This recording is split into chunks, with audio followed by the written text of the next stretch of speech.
Hello, explorers. Today's pages will take us through a couple stories based on entirely separate cultures to appreciate both the diversity and parallels among the world's folklores. If you enjoy today, we hope you might also be pleased tomorrow with our other works. A gentle reminder that the stories are written as our fiction and are only based on historical folklore.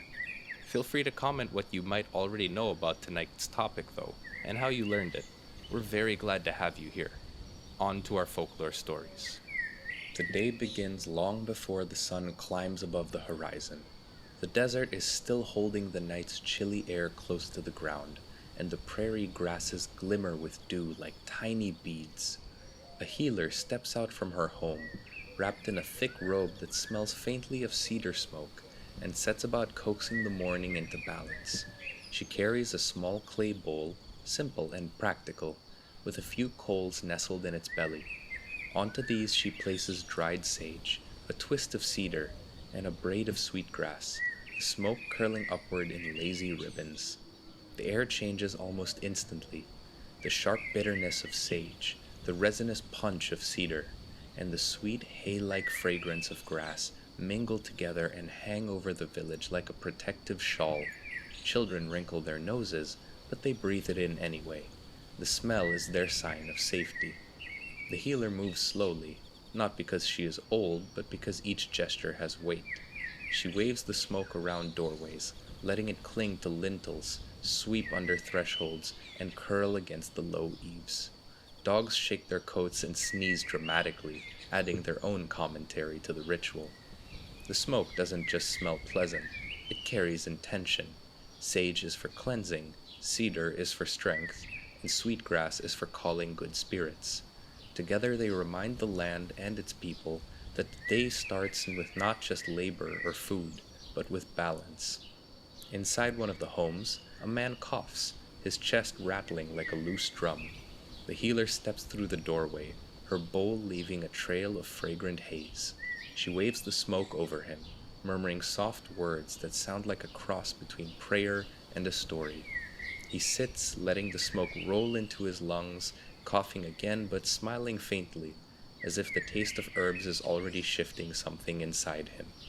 His wife ladles him water thick with willow bark, bitter enough to twist his lips, but the bitterness is medicine. Bark from trees standing near streams, taken because water carries healing, and trees that drink deeply lend some of that health to their bark. The healer listens as much as she acts.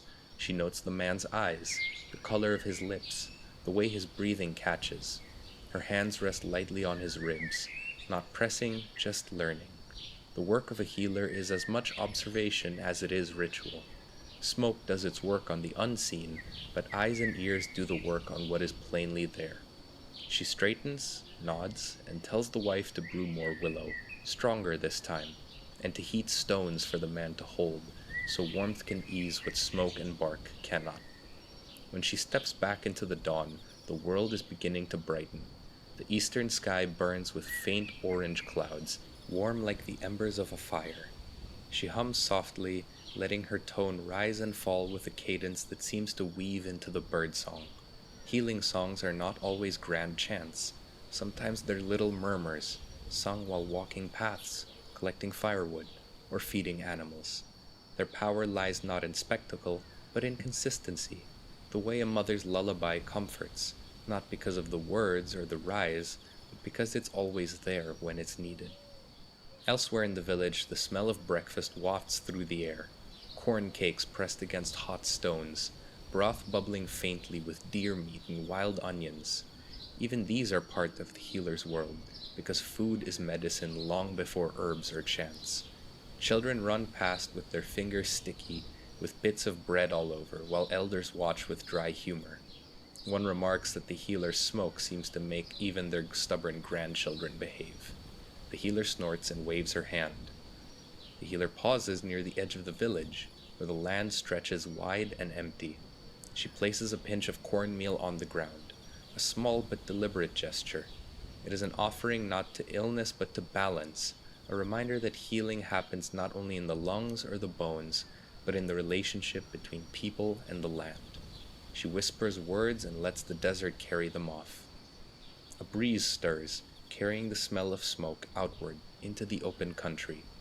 Beyond the village, the prairie smells of damp grass, while the desert holds its dry mineral tang. The healer breathes in both and feels her body settle. Healing is not a matter of choosing between the physical and spiritual, it is always both.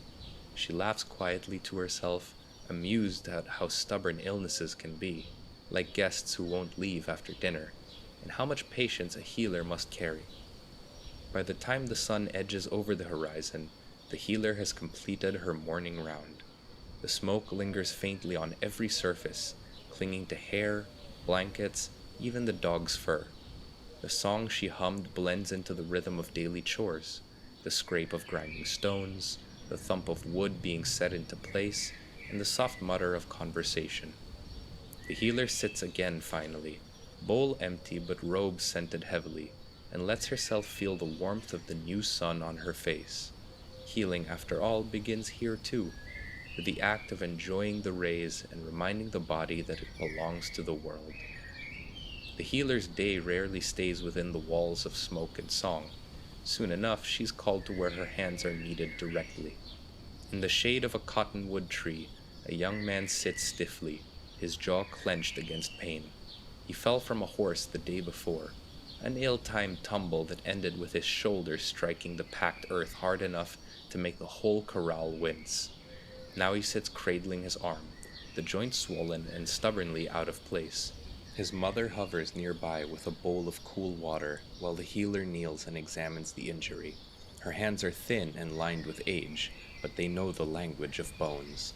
She traces the line of the collarbone, the slope of the shoulder, and the dip where the joint should rest but doesn't. She clicks her tongue softly. Bone setting is not just physical work, it's persuasion, coaxing stubborn pieces of the body back to where they belong. She murmurs to the young man, words that are half comfort and half distraction, and places her hand on his arm. The muscles twitch, resistant like a horse unwilling to walk into water. Nearby, an apprentice prepares herbs crushed into a paste, yarrow leaves ground with a stone, their smell sharp and green, mixed with a bit of bear grease to hold it together. This will be smeared over the swollen skin after the bone is convinced to return. The healer nods approval but does not rush. First she steadies herself, pressing her feet firmly against the earth, then guides the arm gently. There is resistance, then a pop, and the joint slips back where it belongs. The young man hisses through his teeth, then exhales so long and hard it seems as if his lungs have been holding that breath for days. His mother clutches her chest in relief, whispering thanks. The paste is applied with slow strokes, the coolness of the yarrow sinking into hot, angry skin. Strips of soft hide are wrapped around the shoulder to hold it steady, their texture rough but dependable. The healer presses her palm to his forehead briefly, not for fever checking but for reassurance.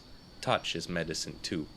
She tells him to rest, to avoid showing off his writing for at least a few days, and the young man manages a sheepish grin despite his pain. The mother presses food into the healer's hand, a small cake of cornmeal, as payment, a gesture more symbolic than transactional.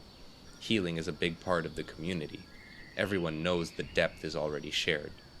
Elsewhere, another task awaits. A child has awoken with stomach pain, curled in a tight ball on a blanket, whimpering quietly. The healer kneels, her knees creaking in a way that makes her sigh, and rests her ear lightly against the child's belly. She listens, not just for gurgles or tightness, but for the rhythm of the body, whether it sounds sluggish or restless. She nods after a while, and requests a tea brewed from wild mint gathered near a stream, its leaves cooling and aromatic, good for calming unruly insides. The child sips reluctantly, the bitterness softened by honey. Within minutes, his shoulders relax and his cries soften. Hands move from bones to bellies to heads without hesitation. Another elder complains of headaches that leave his vision blurry. The healer presses her thumbs gently at his temples, then runs her fingers along the base of his skull, feeling for knots that seem tight. She works with patience, pressing and kneading until the man's face loosens, his eyelids lowering. She hums softly while she works, steady enough to give the man's mind something to follow. Touch and song together become a kind of anchor. The healer knows these practices are not separate from the sacred. The body is a map that needs to be balanced. Illness is where the map folds awkwardly or tears. Hands, herbs, and words are threads to smooth and stitch.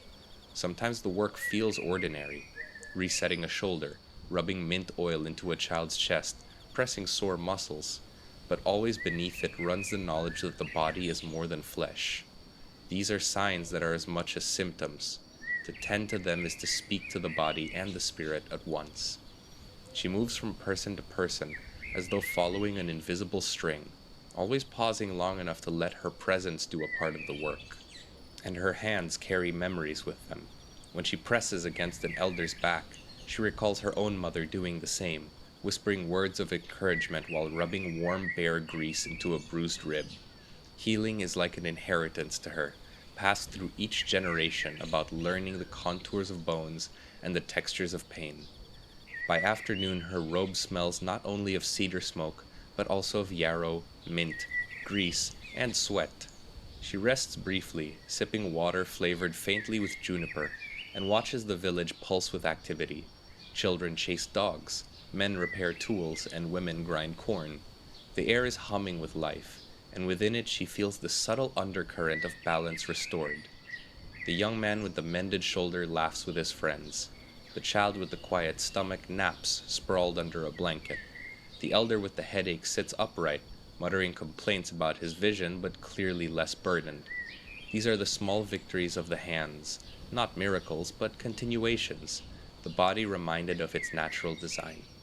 As the sun tilts west, the healer flexes her own fingers, stiff and aching from their work. She chuckles at herself, half amused and half weary. Who heals the healer's hands, she wonders, and answers her own question by rubbing them briskly together until the ache feels like warmth instead of pain. Tomorrow there will be more joints, more bellies, more heads. Tonight she will sit by the fire, her hands smelling of herbs and grease, her body tired but her spirit ready. The next day the air grows hotter as the sun climbs high, and with it comes the call to gather what the land offers for healing. The healer ties her hair back with a strip of leather and steps onto the open prairie, her pouch slung across her shoulder, her eyes sharp as a hawk's. She does not walk randomly. Each turn of her foot seems guided by memory, by landmarks that are not marked at all on a piece of paper. Medicine is not hidden, but it is particular, and one must know when and where the plants reveal themselves. She begins with sage, its small gray leaves tough against the wind. Kneeling, she presses her nose close, inhaling its sharp, resinous smell. She pinches sprigs gently, never stripping the plant bare. A pinch of cornmeal is scattered on the soil when she's done, pale against the earth. It's a sign of payment. Sage will dry well, burn easily, and its smoke will guard doorways and lungs alike. Further along, a patch of sweetgrass waves gently in a low hollow, where water lingers after rain. Its blades are long, green with a sheen that almost glitters when the light catches. She gathers a few strands, weaving them into simple braid even as she cuts them, because sweetgrass is always braided, always tied, a reminder of connection. The braid smells faintly sweet and fresh, almost like vanilla, and she tucks it into her pouch carefully. The prairie gives willow by the water's edge, its bark bitter when chewed, the taste puckering lips but easing pain. She shaves a few strips, the scent sharp and clean. She remembers her own teacher telling her how willow bends but does not break, and its medicine teaches the same, to ease what resists too stiffly, to soften aches so that the body remembers flexibility. She pauses to watch the reflection of the sky in the slow water, dragonflies skimming the surface, and dips her fingers in, murmuring a short thanks. Crossing into drier ground, she finds cedar, short, twisted trees with a resinous scent clinging even to the bark. A few sprigs break easily, releasing sticky sap that clings to her fingers. She rubs it between her thumb and forefinger until the sharp smell bursts further into the air, filling her nose with its strength. Cedar smoke is strong medicine, very stern, like a hand on the shoulder that reminds you to straighten up. She carries only a little. Cedar should be asked for sparingly. Its strength must be saved. Now, not all medicine is found easily. She crouches near a rocky slope and scans carefully for the small, unassuming leaves of echinacea, its flowers long since dried but its roots still potent. With a stick she digs gently, exposing the earth's gift. The root smells earthy and almost peppery, and she scrapes it clean before wrapping it in a piece of cloth. It will be boiled later to be able to chase sickness from the blood. The healer chuckles softly when she passes a patch of prickly pear cactus, its pads fat and thorny, dotted with red fruit. Children love to eat the fruit when carefully peeled. It's sweet and sticky, but she sees the pads themselves as medicine too. Split open, they can cool burns or soothe fevers. She slices one carefully, the mucilage oozing thick and slick, sticky against her hands, like handling frog skin. It's unpleasant, but useful, and she sets it aside in her pouch despite its mess. By midday, the healer's pouch is full and fragrant, a library of scents mixing: sharp sage, sweet grass, sticky cedar, earthy root, and cactus slime that clings to everything. She returns toward the village slowly, stopping once to press her palm against the ground. The soil is hot now, almost burning, but beneath it she feels the hum of life, steady as ever. Back at the village, children crowd curiously, sniffing at the pouch and wrinkling their noses. She lets them touch the braid of sweetgrass, their fingers tracing the woven strands, then shoos them away before they spill her hard work into the dust. She sets to work hanging herbs to dry on low racks, the smoke of the fire curling around them to keep insects at bay. Leaves crisp quickly in the dry air, their scent intensifying as the water leaves them. Later, when the air cools, she will grind roots with stone, crush leaves into powder, and mix pastes with animal fats. For now she sits with her pouch finally empty, her robe streaked with green stains and cedar resin, and feels the satisfaction of her harvest. Medicine is a quiet gathering with patience, the same patience as collecting firewood or water, but it carries the power to shift sickness and guard a village. The healer wipes her sticky hands on a scrap of cloth, laughing at the mess prickly pear always makes, and leans back against a post. Around her the herbs sway gently in the breeze, their scents mingling with wood smoke and the savory smell of stew simmering nearby. It is a catalogue of survival, written not in books, but in leaves, roots, and resin. The sun dips low and paints the dusky horizon a fiery orange. Inside a lodge, the healer arranges her tools carefully: pouches of colored sands, small jars of herbs, a bunch of feathers, and a gourd that rattles when shaken. Tonight is not about mending a shoulder or easing a fever. Tonight is about dealing with a sickness deep within the body and the spirit. For the people, illness is rarely just a matter of muscle or blood. A young woman lies on blankets in the center, her face pale and her breath shallow. She's been unwell for days, and food tastes bitter to her. Sleep slips through her fingers, and her body feels heavy as though weighted by stones. Her family sits nearby, their eyes tired but hopeful. The healer settles herself, spreads her hands into her pouches, and cups various sands, and she begins to pour. The colored grains trickle through her fingers, forming deliberate shapes across the packed earth floor. The sand painting is not a decoration. Each line and curve opens up symbols, a circle symbolizing the world in balance. Around it stretches lines like paths, some straight and some crossing. These are guiding spirits. Shapes of holy beings emerge, stylized and geometric. Yellow sand glows like dawn, black sand like night, red like the earth, and white like the bones of ancestors. As the painting grows, the air itself feels heavier, as though the room is thick with presence. The family watches in silence. Children fight the urge to fidget, their wide eyes fixed on the growing image. The healer murmurs as she works, words slipping between chant and breath. She lays feathers across the design, then shakes the rattle softly. The sound is steady and hypnotic, a rhythm that encourages listening. When the painting is complete, the young woman is guided to sit within it. Her feet rest in the circle, her hands on her lap. The healer smudges her with sage, trailing the smoke up her arms, across her chest, and over her head, then motions the family to join in her song. The voices rise, not polished but strong, weaving together like threads pulled across a loom. The healer chants louder now, and leans close to the young woman, brushing a feather across her forehead. She whispers words into her ear, reminders that her body will heal and she will overcome the sickness that has taken root. She sprinkles crushed roots into the fire. It pops and flares, sending a sharp smell into the air, pungent enough to sting the eyes. The painting itself seems to pulse with life under the flickering firelight. The shapes shift subtly, not because the sand moves, but because the eye sees them differently with each breath. The healer continues rattling, chanting, and circling. The family joins, their voices earnest, the kind of singing that feels like a refusal and a desire to help their loved one. For a moment, the young woman sways, her eyes half lidded. A shiver runs down her arms, and her lips part. A cough bursts from her chest. She spits into a bowl set beside her, the liquid dark and foul-smelling. The healer nods sharply. To her, this is not just phlegm, it is the spirit's grip loosening. But the work is not over. The healer places cornmeal in the young woman's hands, instructing her to scatter it across the painting. Her movements are weak but steady, the pale dust falling into bright colors. The painting will not survive the night. It is meant to be temporary, a map drawn for spirits to guide healing into her body, and then the map is to be erased. When the ceremony is finished, the healer will sweep the sand away, carrying it outside to scatter in the wind.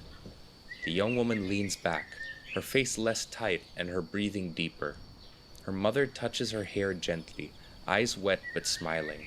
The healer sits back on her heels, sweat glistening on her forehead, her robe damp from the work. She knows the illness may return, but tonight it has been pushed away. As the sand is swept, the healer is thanked by the family with food, soft words, and a promise to remember the ritual. Outside, the stars prick the sky, cool and infinite. The young woman sleeps, her head on her mother's lap. The healer feels her own bones ache, and her hands cramp from the work, but her spirit is steady. The evening air cools quickly, with the chill that slides between the joints, and the people begin their preparations for a different kind of healing, a sweat lodge ceremony. The lodge itself waits just beyond the village, low to the ground, a dome of willow saplings bent and bound together, covered in hides and blankets until it looks like a small earth-bound hill. To anyone passing by, it might resemble nothing more than a curious mound. To those who step inside, it is a womb, a furnace, and a prayer house all at once. Men and women gather in small groups, speaking softly, their voices carrying like moth wings in the dusk. Stones are already being heated in a great fire outside the lodge, flames snapping greedily, the rocks glowing with a faint orange heartbeat.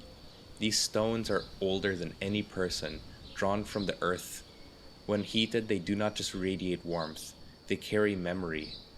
The healer walks slowly around the fire, sprinkling herbs onto the flame so that each burst of smoke smells different, sometimes sharp with cedar, sometimes sweet with sage, sometimes almost fruity when juniper berries are cast in.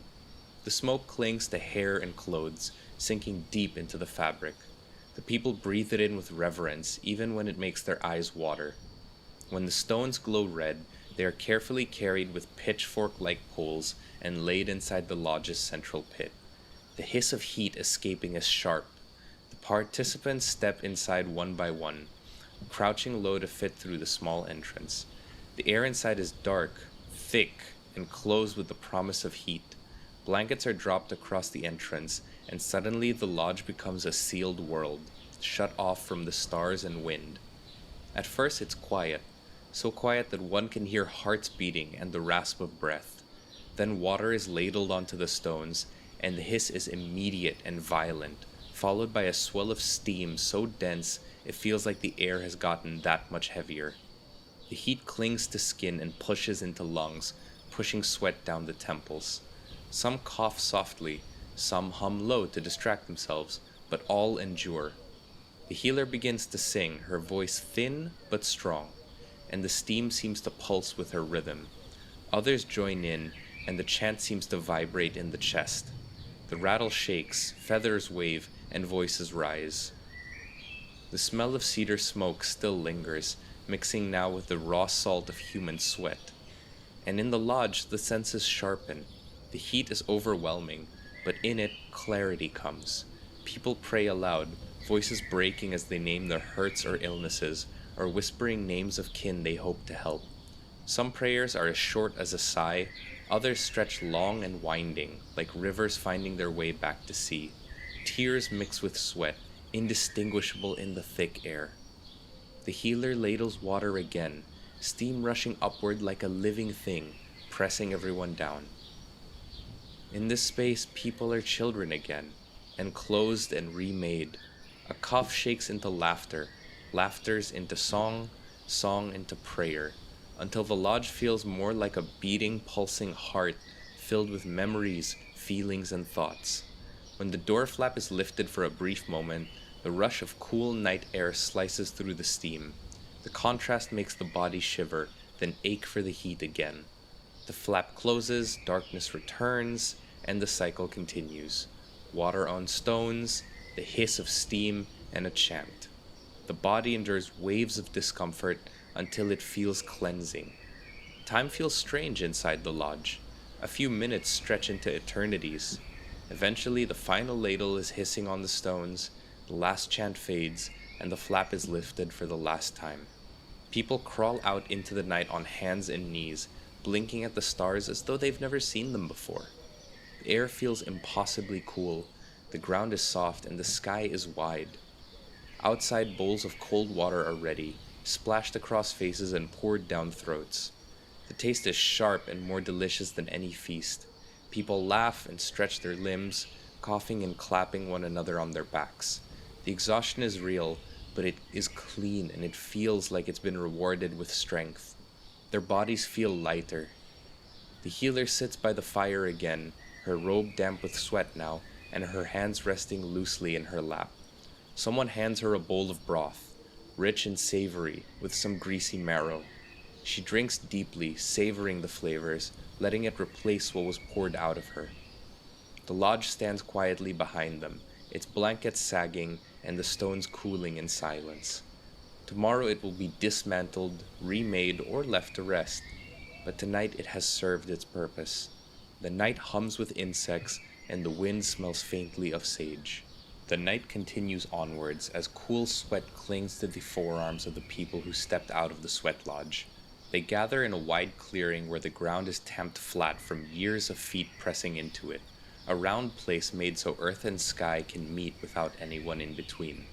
The healer waits near the edge, robe drying in cedar-scented ripples, while dogs arrange themselves as sleepy sentries and yawn with theatrical sincerity.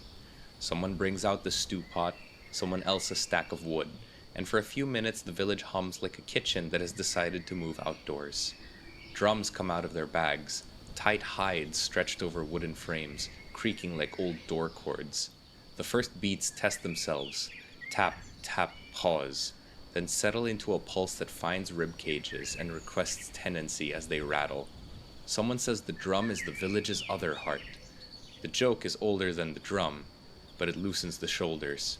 A cedar flute slides in, breathy and low, like wind through the reeds, its notes threading the beat the way smoke threads between roof beams.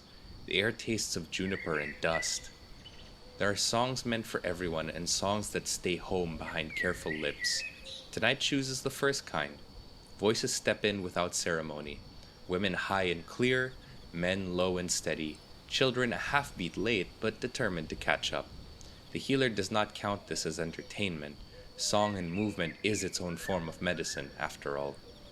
A line forms, then spirals, then opens like a flower. Grass rustles under moccasins. Beads clack at wrist and ankle. Fringes whisper like rain. Laughter erupts when an uncle misjudges a turn and nearly waltzes into the stew pot waiting on its tripod. The night replies with a skim of cool air that smells faintly of sagebrush. Eventually, the song turns to interpreting the stars and the constellations. Elders lift their chins and guide the eyes. They speak of the 7 sisters whose winter return promises long nights and longer stories.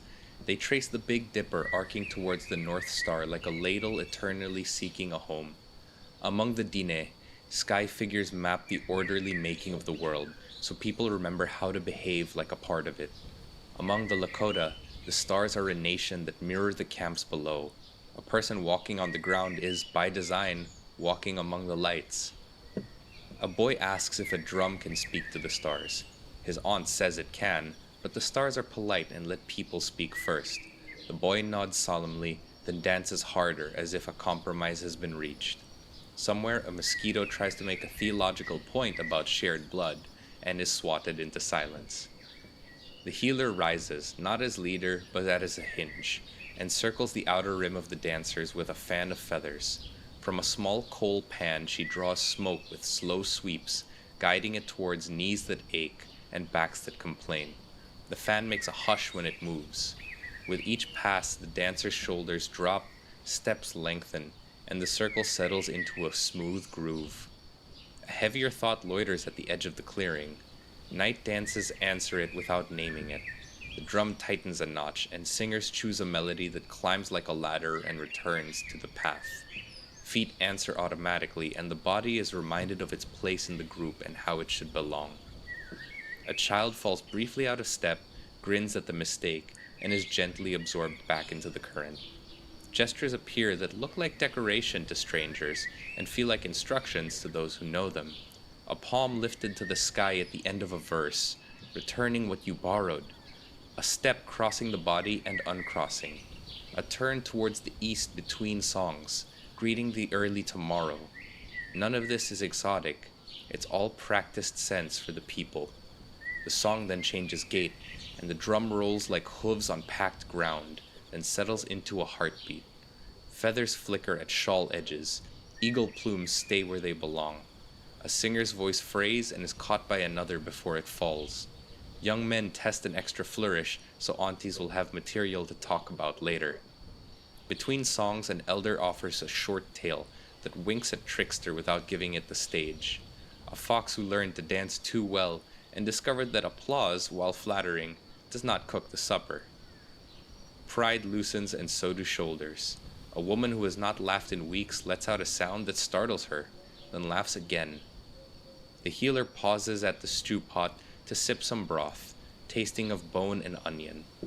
Food will take everyone back home after they're done being a part of the world, bowls traded and handed across doorways, reminding them they are a community. Healing likes to hitchhike on simple pleasures. A satisfied stomach leaves less room for stubborn thoughts or ill senses of the gut. Now the night has grown late enough to be called early, and the drum gives one last bang. Silence arrives, but it does not feel empty. People breathe it in and feel everything that has happened. Then hands meet hands, shakes and brief hugs, old jokes about knees that pretend to be older than they are. The old theatrical dogs stand and stretch into postures that would embarrass any person, and lead the way home as if they scheduled the whole evening. The healer lingers to cover the embers, pushing ash over the glow until red turns to a dignified black. On the far edge of a hearing, a coyote reviews the program with one amused yip. People begin drifting into their homes and falling into their blankets. And the healer smiles, knowing the practices passed down through her mother's line have served her community well. The room is warm, though the heat feels oddly suspended in the air, as if even the fire in the clay stove is keeping respectful distance. The smell here is a layered one. Beeswax from the candles, the sharp sweetness of dried herbs tucked into corners, and the faint earthy undertone of wool that has been dried too many times by the hearth. Outside, snow falls in its slow, muffled way, but inside the air is thick with a sort of stillness that is not entirely silence. The deceased lies on a sturdy wooden bench, wrapped in a linen sheet that has been washed and whitened with ash, because purity, in the Slavic sense, is not just about looking clean, but about sending the soul into the next world without earthly stains. This washing is as much for the spirit as the body. It is thought that a soul, weighed down by the grime of life, might wander more slowly, or even lose its way. The linen itself is not an arbitrary choice. Flax was considered a plant of transition, growing between earth and sky, its fibers thought to bridge the living world and the afterlife. Around the body, relatives move with a kind of measured slowness. There is no rushing in these final hours. The mirrors are covered with embroidered cloths, not only as a gesture of mourning, but because it's believed a soul might see its reflection and linger, confused about whether it is truly gone. Water basins are tipped out and refilled fresh. Stagnant water could act like a trap, catching a fragment of the departing spirit and holding it in the home. Someone has placed coins, two of them, sometimes three, at the side of the head, though never in the mouth. The origin of this practice is tangled, part old trade metaphor, part instinct. Just as one might need payment to cross a river in life, so might the soul need an offering to pass through the waters that separate the living from the dead. And if the soul doesn't need them, well, the gesture will perhaps provide goodwill from any spirits met along the way. In the corner, an elder hums under her breath, shaping a melody so old it has no remembered beginning. These are plak, mourning songs, meant to soothe the spirit and remind it of the way forward. They are not only laments but gentle maps, naming the relatives who have gone ahead, naming the places that the soul must pass. The belief here is simple. In death, no one likes to be sent off without directions, as in travel. Visitors arrive in small groups, their boots stamping snow from the threshold, their breath clouding briefly before being absorbed into the warm air. They pause before the body, crossing themselves, bowing their heads, sometimes murmuring a few private words. Gifts are left: bread, salt, sometimes a small length of thread or ribbon. Bread is a promise of sustenance, and salt is a guard against corruption, while thread is a tether to keep the soul from being lost entirely. Even in grief, there is some practicality to the proceedings. Someone checks the bindings on the shroud, ensuring they are firm but not knotted. Knots, it is said, might tie the soul to the body, making its release slower. Shoes are absent, the dead are sent barefoot so that their journey is deliberate, and each step is chosen lightly. This comes from the old idea that if a soul could run too quickly, it might return. The fire in the stove is kept lit constantly, and it is tended with more care than usual. Fire is a warding element, its light discouraging wandering spirits. If the flame dies unexpectedly, it is taken as a bad omen, and someone will immediately strike it alight again, muttering a blessing as they do so. For the family, these final hours are about balancing two impulses: to honor and hold close the memory of the departed, and to ensure that their spirit is guided firmly onwards. In the old belief, a soul that lingers too long might become restless, eventually turning harmful, not out of malice, but because it is caught between states, seeking warmth and company that it can no longer have. These customs are the scaffoldings that keep the living safe and in place, and the dead at peace. The snow outside thickens, and the candle's glow grows richer against the walls. Every so often, someone will brush a hand along the shroud, a gesture that is equal parts farewell and encouragement. In this way, the room becomes less a place of endings and more a threshold of beginnings. The task of dressing the dead falls to careful hands, and in most households it is the work of those who knew the person well. There's a dignity in it, a sense that the journey ahead deserves a certain formality, even if no human eyes will see what the dead wear beyond the grave. Clothing the departed is not just about propriety, it is an act of sending them off armed with symbols and safeguards.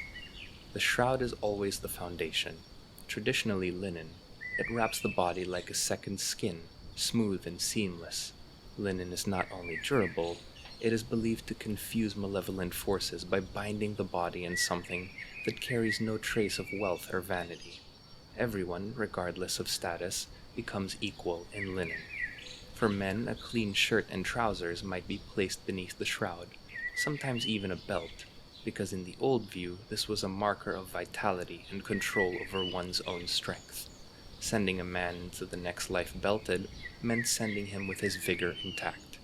Women might be dressed in a simple blouse and skirt, hair covered with a scarf.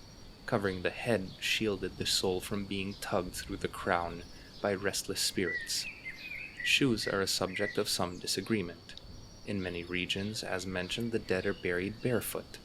In others, soft shoes or boots are given, sometimes turned backwards, so that their steps in the other world will be sure, but any attempt to retrace them will lead away from the living. The choice often depended on the family's relationship with the deceased. Those beloved deeply might be given footwear to ease their travel, while those feared or misunderstood are sent barefoot so their path is slowed. Personal items are sometimes added, though not out of sentiment alone. A favorite pipe might be tucked alongside a man's hand, or a spindle laid beside a woman's. These tools are familiar to the soul, but there's also a belief that if the dead are busy, they have less reason to wander. A pipe to tamp, a thread to spin. Color too carries meaning. Most burial clothes are white, the color of purity and light, for a clean passage into the next world. In some places, red is used, especially in cases of untimely death. This is because red was thought to repel evil and protect the soul from being waylaid by forces that noticed this death. It is a reminder to any force that might cross their path that this one is defended. Adornments are rare, but when they appear, they carry weight. A cross around the neck is obvious, but there are subtler tokens. A sprig of basil or wormwood stitched into the hem of the shirt. Both herbs are believed to repel spirits. Wormwood's bitterness was thought to offend the dead who walk wrongly, and basil's scent is a signal to benevolent forces to guide the traveler. One of the more curious customs is the inclusion of a towel or length of cloth, folded and placed in the coffin. On the surface, it might seem practical, something to wipe the brow on a long journey, but its meaning is tied to the crossing between worlds. Towels were offerings, a form of payment or gift to the guardians at the threshold. Even the direction in which the clothing is put on matters. The right sleeve first, the right shoe first, because the right side, in old belief, belonged to the realm of order and life, while the left was tied to chaos and misfortune. To dress the dead beginning with the left would be to invite a crooked path. By the time the clothing is arranged and the shroud is tied, again, never knotted, the figure on the bench no longer looks like someone asleep. They look ready for something else, something more permanent than rest. The garments are plain and the gestures are small, but every choice has been a decision. Once the dead are dressed, the focus shifts to the moment of leaving the house, a moment treated with as much care as the burial itself. In Slavic tradition, it is the soul's first steps towards the other world, and the house must be prepared so the way forward is clear and the path back less inviting. The front door is rarely the way out. In many villages, the body leaves through a side door or even a window, especially if the death was sudden. The reasoning is that by changing the route, you confuse the spirit, making it harder for them to retrace their way back. Spirits, it was said, are creatures of habit. Before this, the room itself is attended to. The floor is swept, but the sweepings are carried far from the home rather than tossed outside the door.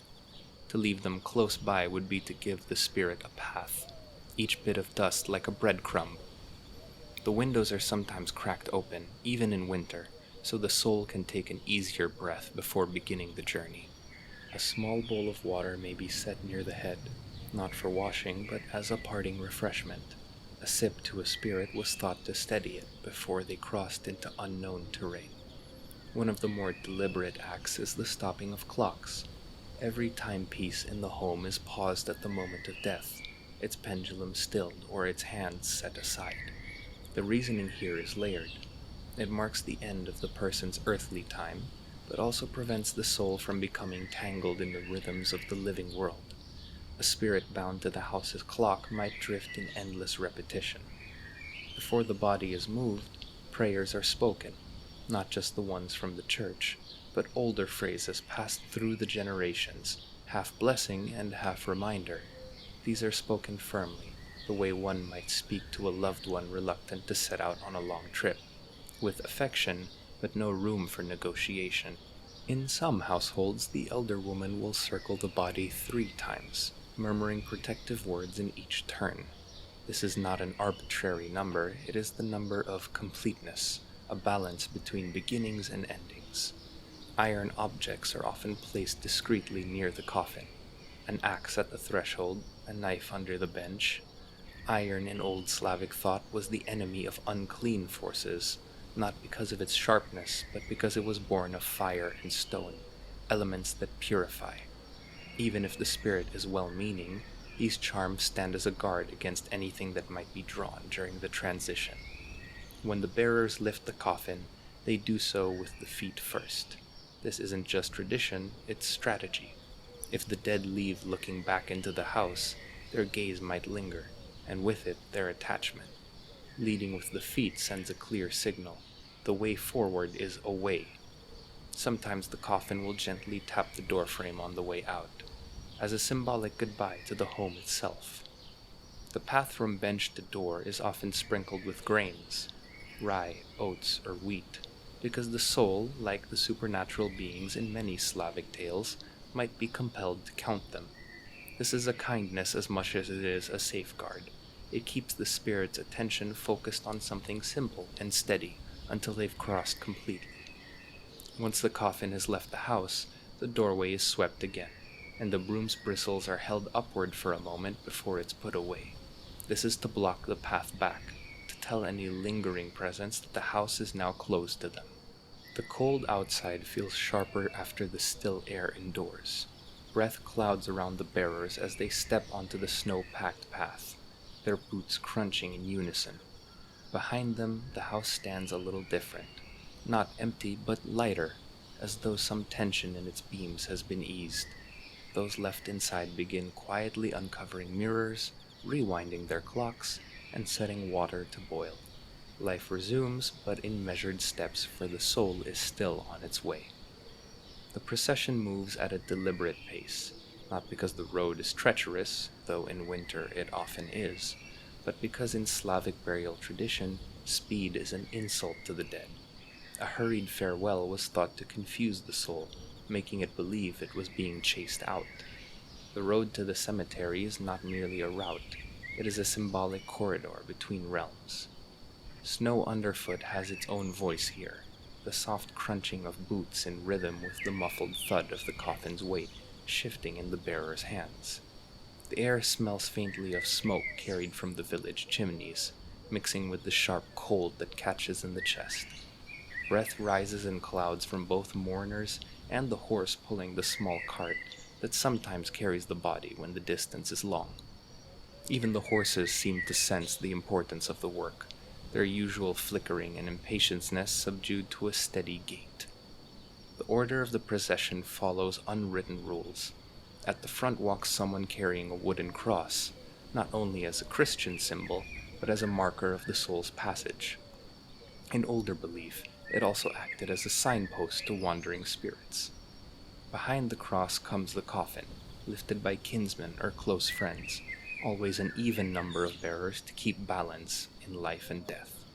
The rest follow in quiet pairs, the closest relatives walking directly behind, their faces half hidden by scarves against the cold. In some villages, a small group of singers travels at the rear, their voices weaving through old funeral songs, the kind that mix mourning with instruction. The words often speak of rivers to be crossed, fields to be passed through, and ancestors waiting at the gate. The idea is not only to comfort the living, but guide the dead, remind them of the route beyond this one. These melodies have a cadence like walking. It's steady and repetitive, meant to carry the soul along in step. The route itself is chosen with care. It may wind through the center of the village so that every house can bear witness, for it's considered important that the whole community acknowledges this departure. A soul unrecognized might wander, unsure if it's welcome in the next world. In other places, the path avoids certain landmarks entirely, such as wells or mills, because these are liminal spaces where the dead might pause, and pausing can lead to lingering. Crossroads especially were seen as dangerous, where pathways tangled and a spirit could lose its way entirely. At certain points along the road, small gestures are made almost without thinking. A handful of grain might be dropped discreetly by a mourner. Feeding the birds on the way was believed to earn their goodwill, and in Slavic lore, birds often carry messages between worlds. A pinch of salt may be cast into the snow, a silent wish for protection. In winter, when daylight is thin, someone might carry a lantern even in the afternoon. If the procession passes a home where another death has occurred in living memory, it's common for someone from that household to step outside, bow, and cross themselves. This is a reassurance of acknowledging the new traveler, so that in the other realm their own departed might greet them. The children of the village, when they watch from doorways or peek through fences, are hushed by parents out of respect. Even at a distance they're told not to point at the coffin, for pointing was believed to tether the soul to the one who gestured. The warning runs deep. What you tie with your finger, you may have to untie with your life. As the cemetery gate comes into view, there's often a change in the air, less from the wind than from the shared knowledge that the threshold is near. Conversations, if there were any, quiet completely. The cross-bearer straightens their back, and the singers draw out their last notes so that the melody seems to land directly at the grave. For a moment, the whole procession feels like it's bound by a common step and purpose. The final step is slowest of all. The coffin has been carried the whole way, so the bearers swap positions more frequently, both to rest their arms, and because it's considered unlucky for the same person to carry the dead from house to grave without pause. It's too much of a link, of a thread. If the journey was by cart, it is here that the coffin is lifted down and carried the last steps by hand. The meaning being that the last part of the journey should be on the shoulders of kin or friend, so that the soul feels the weight of love as much as the weight of leaving. By the time the procession reaches the grave's edge, the snow has been pressed into a narrow path by dozens of boots, a white road framed by the darker soil ahead. The sound of the village fades behind, replaced by the small, careful movements of people arranging themselves for what comes next. The cemetery is quiet in a way that is different from the village quiet, less the hush of waiting for something to happen, more the slow, constant settling of what has already happened. The air smells of cold soil, evergreen boughs, and candle wax that has hardened and cracked from older visits. The grave has been dug earlier in the day, its sides neat and vertical, the earth piled in a mound that seems darker than anything else in the winter landscape. The coffin is set down beside the open ground, resting on boards laid across the rim. There's a pause, a moment when no one moves, as if the grave itself is listening. The priest steps forward to say the formal prayers, his breath fogging in front of him. Yet even before the church's rites came to the villages, there were other customs, older and less bound to written words. A handful of earth is taken by the closest kin and dropped onto the coffin's lid before it's lowered. This is meant to signal to the soul that the separation is complete. The living have returned a piece of the earth it came from, and with it the right to rest. In some regions, 3 handfuls are used, each for a different blessing: peace, protection, and safe passage. The number 3 is tied to completeness, after all. Seeds are sometimes scattered into the grave, often poppy or millet. The origin of this practice is 2 points. On one hand, seeds symbolize life continuing, a reminder that death is part of the same cycle that brings life. On the other belief, a restless soul would be compelled to count. The fact that poppy seeds are small, dark, and nearly impossible to find in loose soil only strengthens their use as a deterrent for the soul to become a wanderer. Iron objects are also placed into the coffin or beneath it.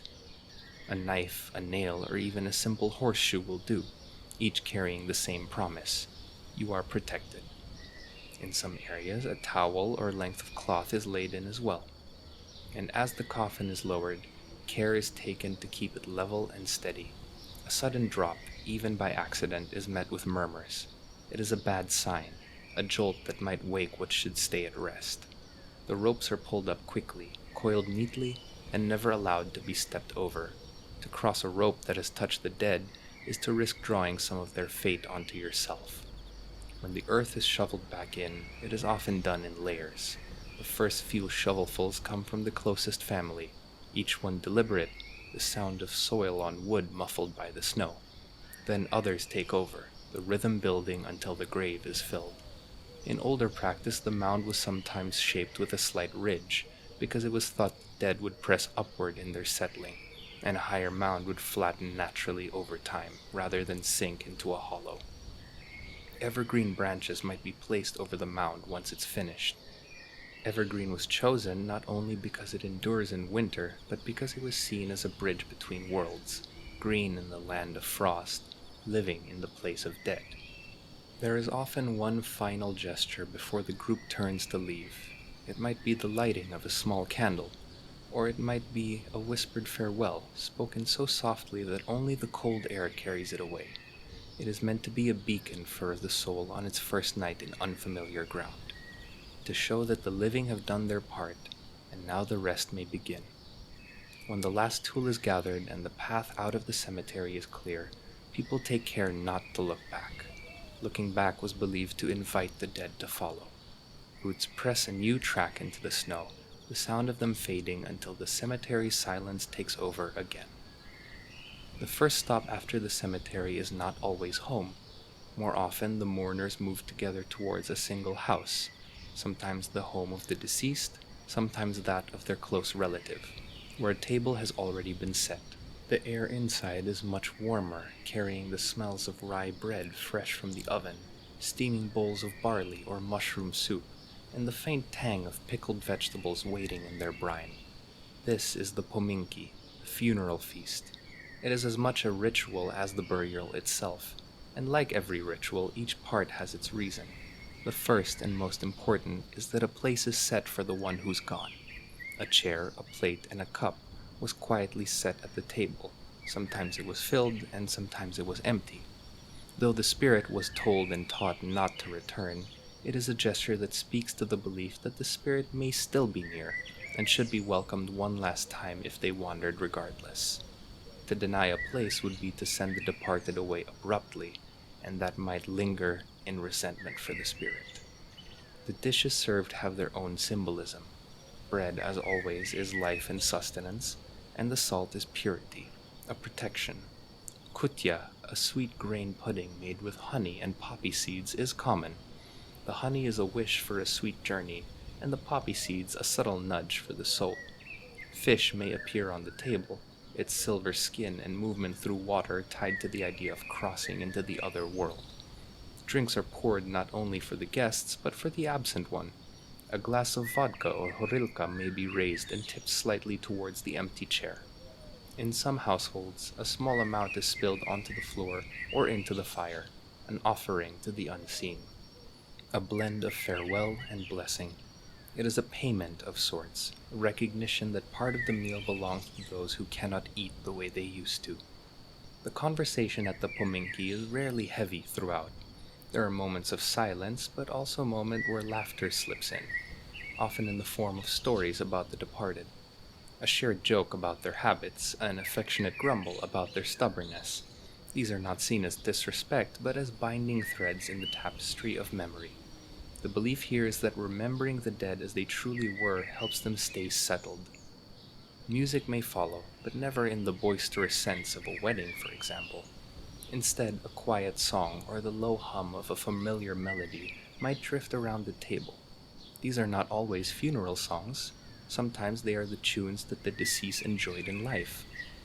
Food is not only for the soul, and neither is music. It is for the living, too. The act of eating together after the burial knits the community back into its daily rhythm, reasserting that life continues. It's also practical. Grief dulls appetite, but hunger ignored makes the mind vulnerable to fear and dark thoughts. In some places, the pominki is repeated on the 9th and 40th days after death. The 9th day marks the soul's journey past the earthly realm, and the 40th is its arrival in the other world. Each of these gatherings mirrors the first, with food, toasts, the symbolic place at the table, and the light conversation. The repetition reinforces the bond between the living and the dead, while steadily guiding the spirit away. When the guests begin to leave, they do so with small courtesies.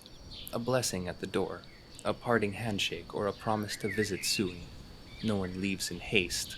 Rushing out could suggest trying to outrun something. The last to leave may linger to help tidy, sweeping the crumbs carefully into the fire or outside the threshold. Even the crumbs carry meaning. They are the remains of a shared moment, and to throw them away carelessly would be to discard the entire ritual itself. By the time the house is quiet again, the table is cleared and the candles are burned low, the mood has shifted.